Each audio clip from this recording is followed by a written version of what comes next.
Well, good morning, good afternoon, good evening, whatever time it is, wherever you are tuning in. Thank you so much for joining me today for this next episode of Facebook Live. And this will also be posted on Instagram, although due to my Wi-Fi limitations, I won't be live on Instagram for this series, but I'll be posting these later in that forum as well. So I'm back on Facebook Live. It's lovely to be here, and thank you for being here as well. I really appreciate it. I wouldn't be here without you all, obviously, so thank you for that. And as many of you probably know by now, I've been doing Facebook Live since March 2020. I started doing Facebook Live as a way of hoping to help, really, the lockdown situation and things like that. And it's just something I've continued to do since the ending of the lockdowns and things like that. And when I first started, I was doing Facebook Lives once a day. I did once a day for about a year and a half. Then I ran out of things to talk about. So I started to do it about twice a week after that. And now I'm doing them, I usually do about a month, maybe 4 or 5 weeks of Facebook Live sessions as a way of gearing up for an online meditation program, which is what I'm doing here today. I have a new program coming up in January I'm very excited about.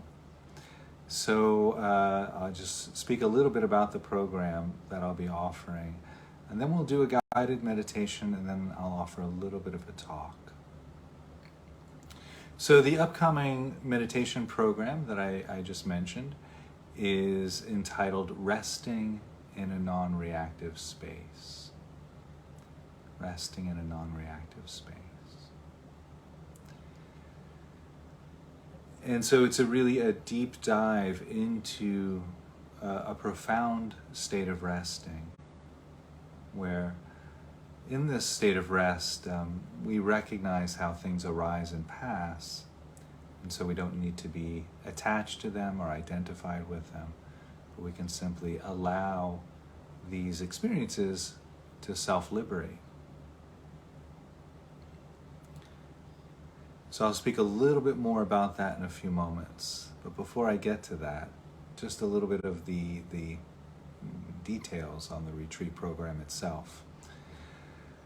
So the retreat is offered in small group sessions, usually roughly 16 to 20 people.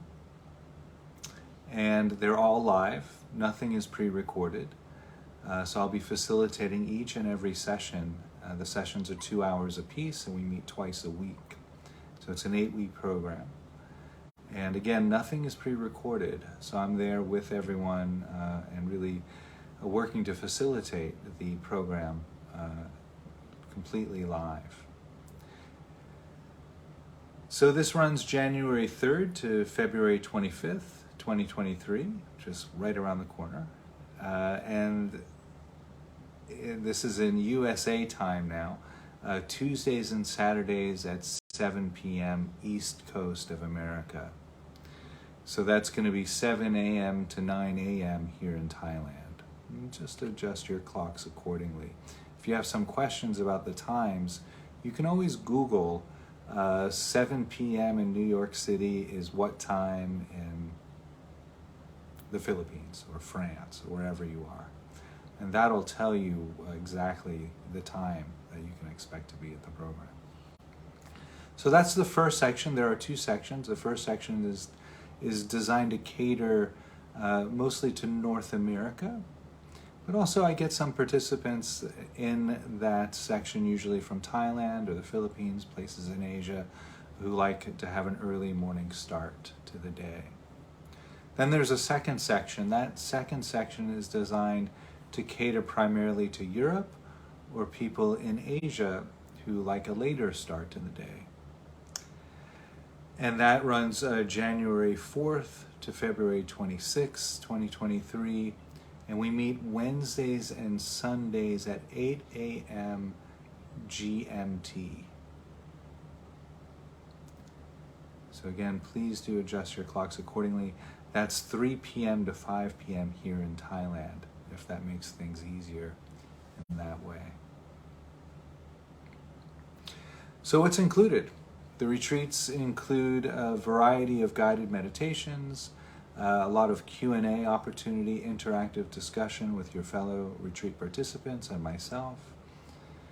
All of the retreats are offered within a secular voice. Although my training is in the Buddhist traditions, and I've trained quite deeply and extensively in many of the Buddhist traditions, I offer everything in such a way that these practices can be done for people of all religions, all walks of life, any background, or no religion, no faith. That's also fine. Everyone's welcome. Likewise, everything that I offer this retreat included is offered within a trauma-sensitive framework. I've studied quite deeply around trauma-sensitive offerings, been certified in advanced trauma-sensitive mindfulness with David Trelevin, and studied a bit with Peter Levine and Gabor Mate. So I consider myself well-versed in the aspects of trauma. As I mentioned a little bit earlier, the group numbers are kept quite low. I allow for ample space and time for each participant to share if they wish to share. And so I generally cap the retreats at roughly 15 to 20 people per section. So that being said, if you're considering signing up, please do sign up ahead of time. Also, I make myself available for one-to-one sessions throughout the 8-week course at no extra charge to the retreat participants. And the live sessions are voluntary. The sessions are recorded and shared privately amongst the group participants. So if you need to miss a couple of sessions or many sessions, or even if you want to do the whole course at your own pace, at your own time, you're welcome to do that. Now, these pre-recorded videos will not be packaged and sold later. Again, everything that I offer is offered live. So I don't do pre-recorded courses or anything like that. I do have one thing available online that I did for a friend of mine through the Joy Academy, and that is available on my website as well. That's a loving kindness course. Okay, what does the online course cost? Well, for the complete 8-week offering, the cost is $99 US. Why is it so affordable? Well, because I live in a part of the world where the US dollar is quite potent still. And so my geography allows me to keep my price point affordable for most people. That being said, if you find the $99 price point a little too expensive or out of your budget for any reason, please reach out. Nobody is turned away for lack of funds. This retreat is also appropriate for people of all meditation experience levels. Beginners, intermediate, advanced are all welcome. Okay, let's do a little bit of meditating.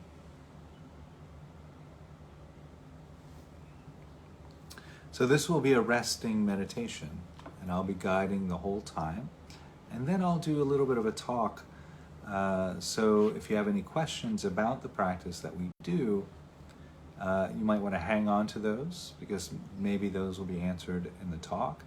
If they're not answered during the talk, that's fine. You can always message me. Feel free to send over questions.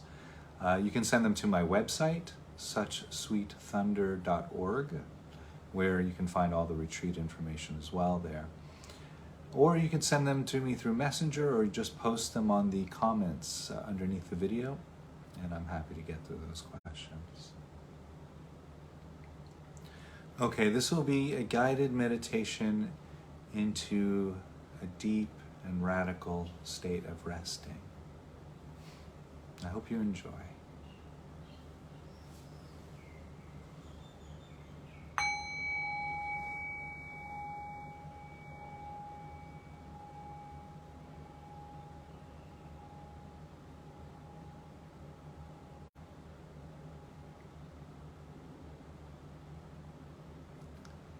So the invitation here is simply to arrive into this present moment.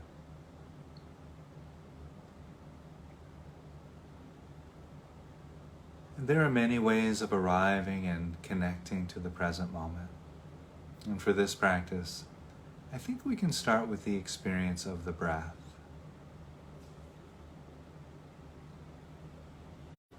And so the invitation here then is to take a nice deep breath.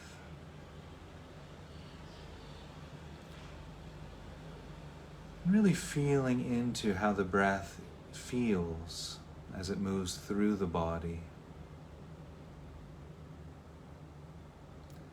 The rising and falling of the abdomen. The expanding and contracting of the rib cage with each breath.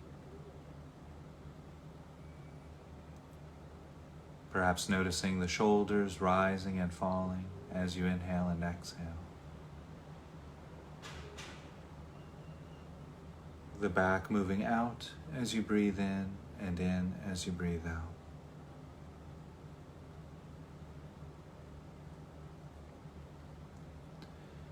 And while we're noticing the breath, perhaps noticing how the temperature changes from cooler to warmer at the nose and the back of the throat with each breath.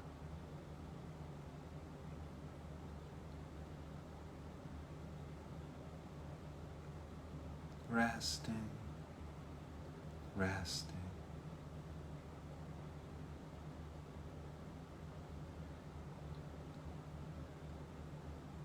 So while we're here resting with the experience of the breath, we'll take just a few moments here to formulate our intention for this practice.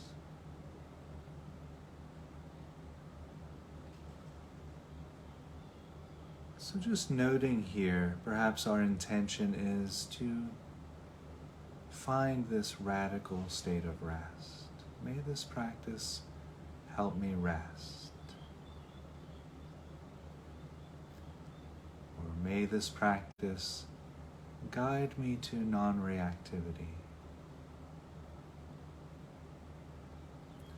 Or you might simply just offer yourself a repeated word, like resting, resting, resting.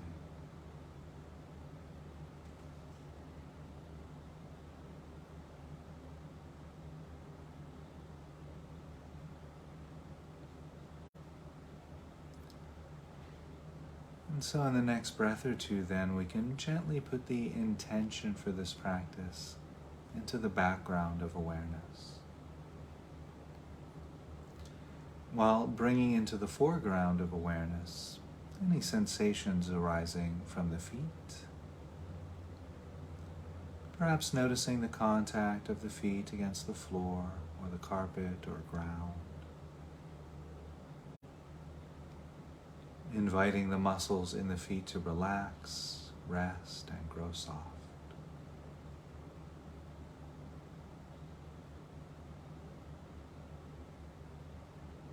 We might also notice sensations of clothing against the legs.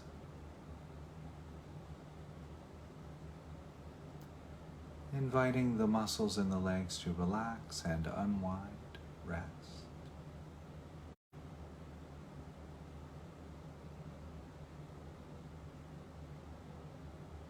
We might also notice the weight of the body against the cushion or a chair or mat or floor. Inviting the muscles underneath those sensations to relax and unwind.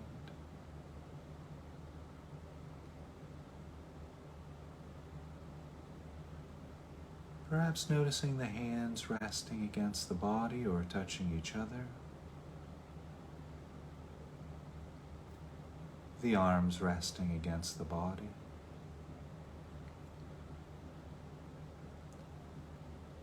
Inviting the hands and arms to relax, grow soft, rest.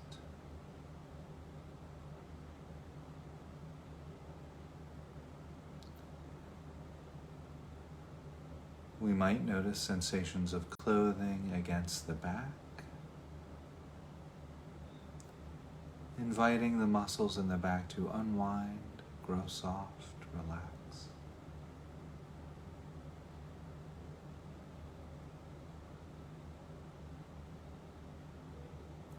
Perhaps noticing sensations of clothing moving to adjust with the rising and falling of the abdomen.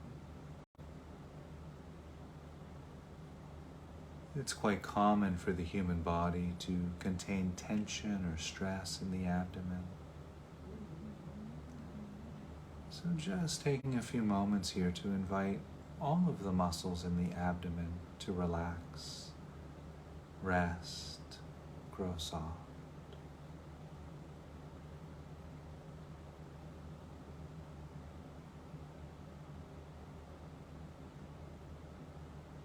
We might also notice sensations of clothing against the shoulders, inviting the muscles in the shoulders to unwind, rest.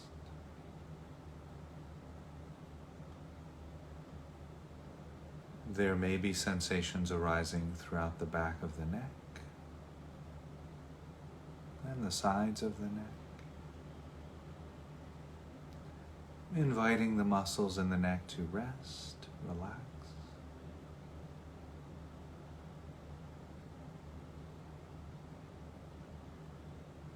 And perhaps noticing sensations arising throughout the cheeks of the face,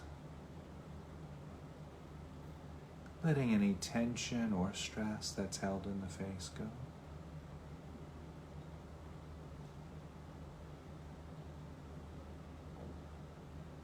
And noticing sensations arising from the top of the head.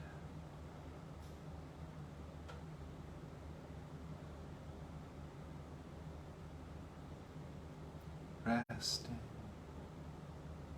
resting.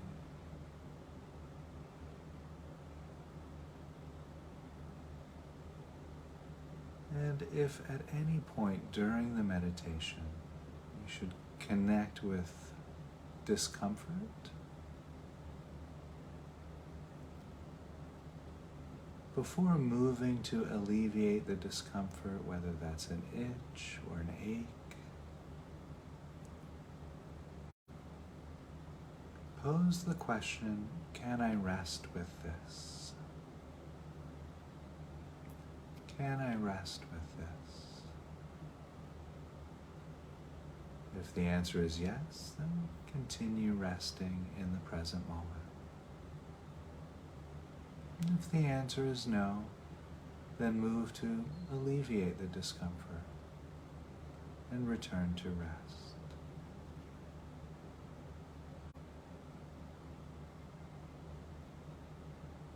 Can I rest with this?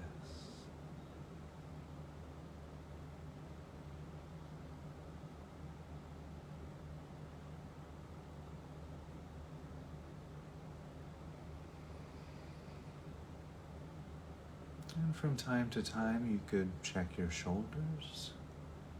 Are they resting?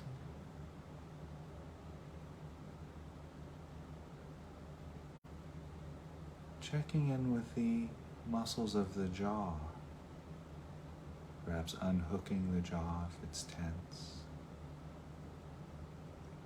Is the jaw really at rest?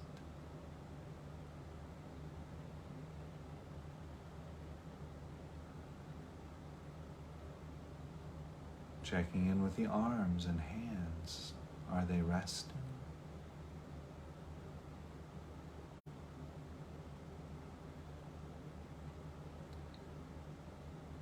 Noticing the back. Is the back really at rest?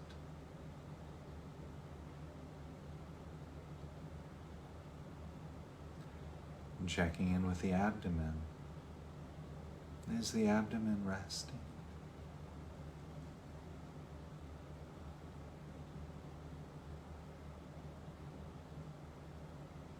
Noticing the legs and feet. Are the legs and feet really at rest?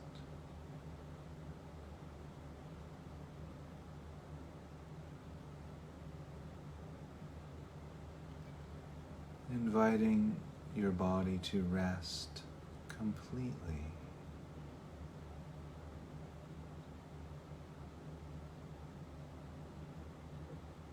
If you notice any remaining tension in the body, you might wish to imagine or visualize that tension melting like ice on a hot summer day.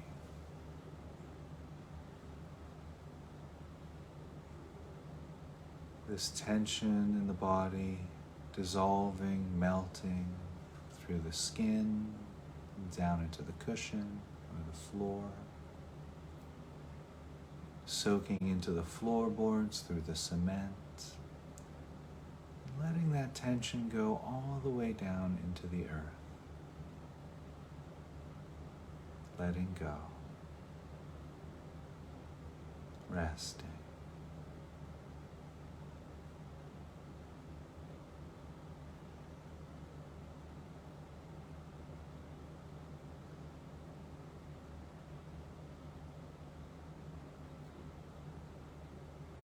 At this point, there's nothing to figure out. You don't need to make anything happen. So it's quite easy then to simply remain at rest.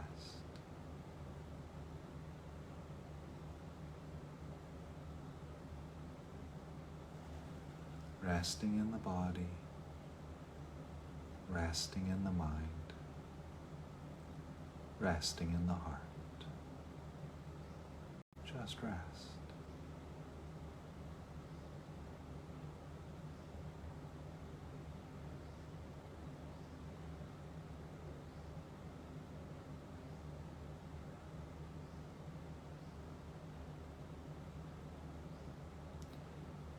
And as we allow the body to rest,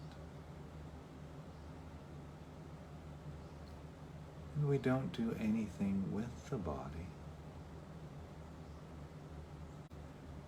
notice what happens to sensations.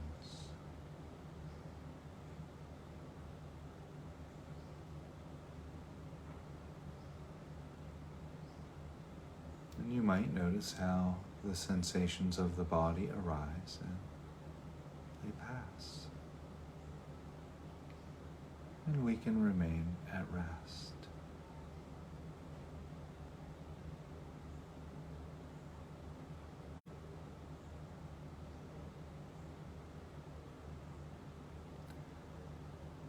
And as we allow the mind to rest, and we don't do anything with the mind, notice what happens with the thoughts.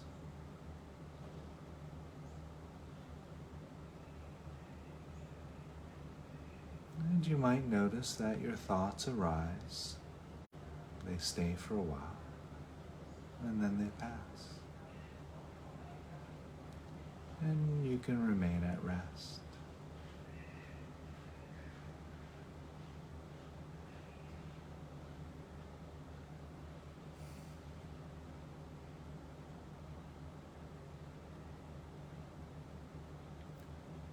And as you allow your heart to rest, and you don't do anything with your heart, notice what happens with your feelings and emotions.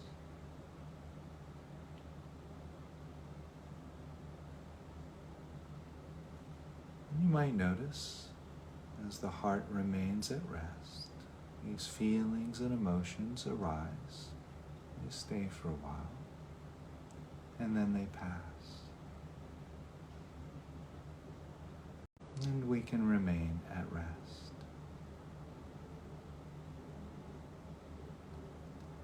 Resting in the body, resting in the mind, resting in the heart. Just rest.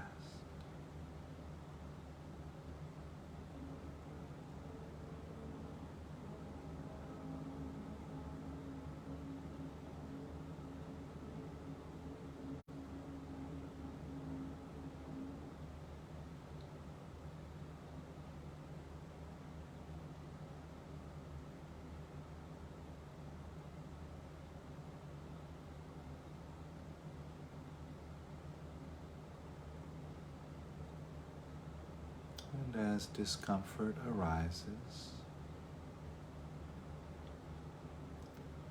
can I rest with this?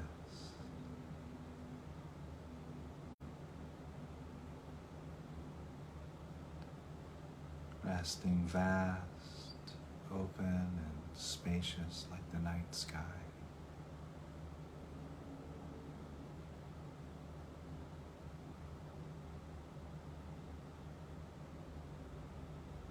Thoughts, feelings, emotions, sensations all arise and pass through like clouds, and eventually they dissolve, and we can remain at rest.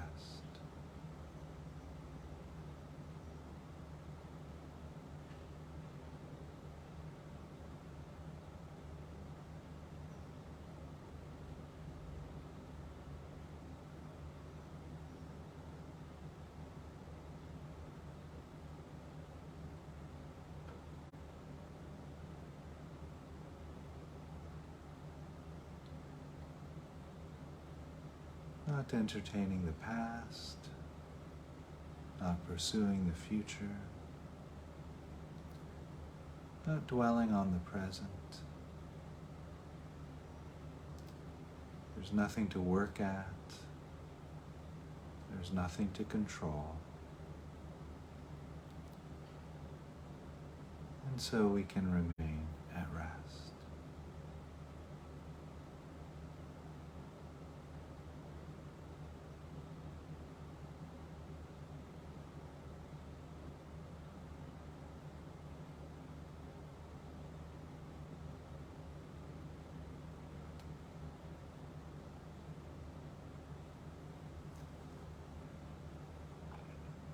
So in the next few moments, I'll ring the sound of the bell to signal the end of this guided meditation and bring us back into a conversational space.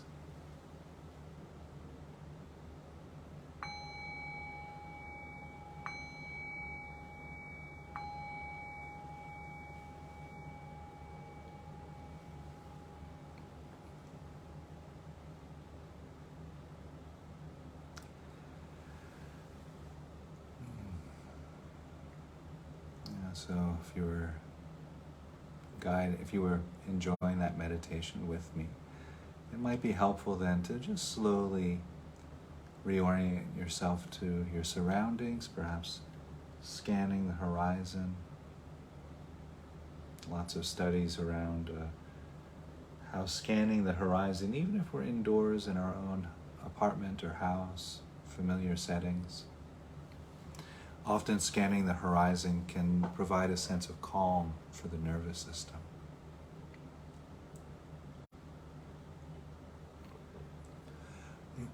So, resting. The practice of resting. And so maybe you noticed in that practice that this is not your I think I'll take a nap for an hour type of resting. Right? This is not resting on a lazy day in the midst of a very busy work week, for example. But this is really a complete and radical state of rest that we can actually inhabit in the midst of a very hectic work week without taking a day to rest in between. We can actually learn to inhabit this state of rest. Becomes our baseline, our normal way of operating in the world. And so this practice is really dependent on a very deep understanding of impermanence, a very deep grasp of this really law of nature that everything that arises passes. In fact, when the Buddha gave his first discourse, his first teaching, which is known as the teaching which set the Dharma wheel in motion, one of the students that were there were only 5 ascetics that were listening to the Buddha at that first teaching. Kadanya stood up after the teaching and said, "Whatever arises ceases." And the Buddha looked at Kadanya and saw that his third eye had opened and he was radiant and glowing. And there's all kinds of mythological language in that paragraph or two in the text. And the Buddha finally says, "You have awakened," or something like that. I'm paraphrasing. He is awakened. He is enlightened. Everything that arises ceases. Essentially, he grasped the Buddha's teachings. And so this deep state of rest is really dependent on that grasping of impermanence. So part of the course that I'll be offering, the 8-week course, we will be engaging in some teachings around impermanence as a way of really deepening our understanding into that. Now, from the Tibetan tradition, it's offered that we have 3 ways of learning. We can hear a teaching, and in this day and age also this includes reading. And that's one way of learning. We're introduced to a teaching. Maybe if this is your first time hearing me talk or hearing me offer teachings on resting, this would be, hearing the teaching for the first time, or maybe hearing it many times. It's also a part of hearing the teaching. The second way or mode of learning is to contemplate the teaching. So this is when we really take it with us and chew on it for a while. What are the implications of this resting? What does it mean to really rest very deeply? You might talk about it with friends or colleagues and so forth. And the third modality of learning is to meditate on the teaching. And this is considered to be really quite important in many of the contemplative traditions. And it is in the meditative process that we actually come to feel what the teachings are pointing at. We come to know the teachings in an embodied way. So this is actually quite important, right? Because and impermanence is a really great lens to see this through, right? Because we've all heard about impermanence. We all naturally know that everything's changing all of the time, that nothing stays the same, right? We may have even contemplated this, perhaps if we've lost a loved one or a relationship that we were really enthusiastic about suddenly comes to an end, or we lose a pet, or any of these losses really provide an opportunity to connect to the impermanent nature of reality. So maybe we've contemplated on impermanence, but very few people have meditated on impermanence. And I think this is why we can see how when things change, people suffer. Because even though we've heard about impermanence, even though we've contemplated impermanence perhaps, it is that meditating on impermanence, that allowing the fact of impermanence to be felt all the way down into the bones is really helpful in engaging in impermanence, and really coming to know how things arise and pass. So I don't want to talk too much about impermanence here today because that's a whole nother course. Maybe I'll be offering that in the summer. But impermanence is really necessary for this state of rest. So as you may remember in the guided meditation that I just offered there, we looked at 3 ways or modes of resting, right? Resting in the mind, resting in the body, resting in the heart. And generally, when I offer this type of practice, I start with the body. The body is really the fundamental, right? We're all embodied beings. And if we can really successfully invite the body to rest, the mind and heart rests much easier. And this is really pointing at that mind-body connection. And so in the practice we just explored, we kind of briefly brought awareness through the body. It wasn't a complete body scanning practice, but as we brought awareness through the body, we invited the body to rest very deeply. And then we circled back through the body a couple of times in different ways, and continuing to invite the body to rest. And then in that state of rest, there can be tension that arises in the muscles perhaps, or aches, or soreness, or you may have chronic pain like arthritis or other chronic pains that might be there. But even the chronic pain shifts and changes and evolves and morphs. And so as we find this state of rest, one can kind of perhaps feel that rest underneath the sensations of the body, and the sensations of the body arise out of that state of rest and then return back as they dissolve back into that state of rest. So again, this is why embracing impermanence is so important for this practice. Because then we're not tempted to necessarily itch the first itch, or scratch the first itch that appears, or alleviate the first discomfort that appears. We can actually remember, oh yes, this is uncomfortable right now, and I don't need to react to that discomfort, but I can respond by resting.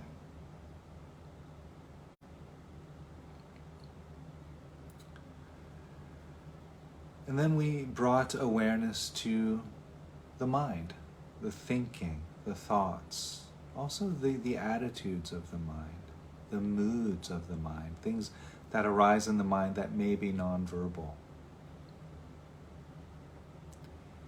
And we continue to invite the mind to rest, allowing all of the activities of the mind to arise and pass. This here becomes quite interesting because usually it's the activity of the mind that we're primarily identified with, right? Most people really feel that they're a voice back here behind the eyes, or right behind the eyes, usually over here, kind of looking out at a world out there, and the body's just kind of dangling below us, right?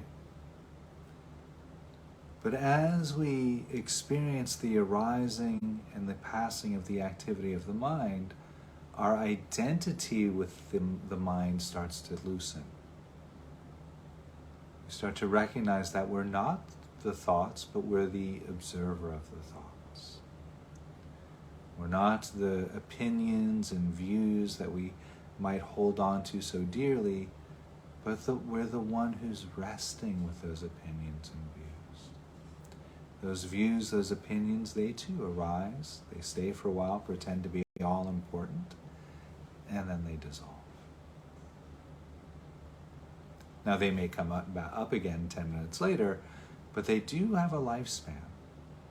They do have a lifespan. And then we practice resting in the heart, inviting the heart to rest. And in this deep state of rest, we notice the emotions that might be there: anger, fear, rage, longing, cravings, desires. These all too arise and pass. And the more we see that, the more we practice witnessing the arising and passing of our emotions, the less likely we are to react when they're there. Right? We recognize that, anger is here, and we know that this anger won't stay for very long. usually when anger arises, it feels pretty permanent, right? It feels like we're always going to be angry at this person, that it's just the way it's going to be from now on. Right? But when we step back and really look at that, we know that's not true. Because anger is of the nature of being born, it's also of the nature of dying. And so we find this rest over and over again, finding our way back to rest.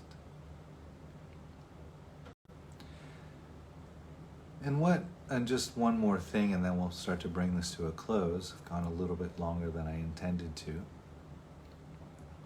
But one of the interesting points of this is that the deeper we can rest, the more we can feel. Because what keeps us from feeling emotions, certain emotions or feelings, certain bodily sensations, what keeps us from feeling certain mind states, is our resistance to those. And we can't be in a state of resistance and rest at the same time. Right? So as we practice resting very, very deeply, those resistances start to soften. And we awaken to a much more vibrant life. A much more alive way of living.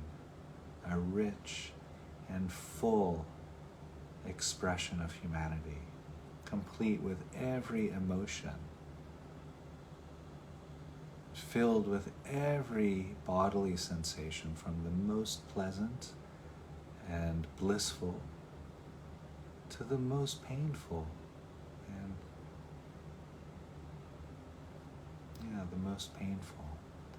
And what's interesting is, in this state of rest, there's enough space to hold all of that.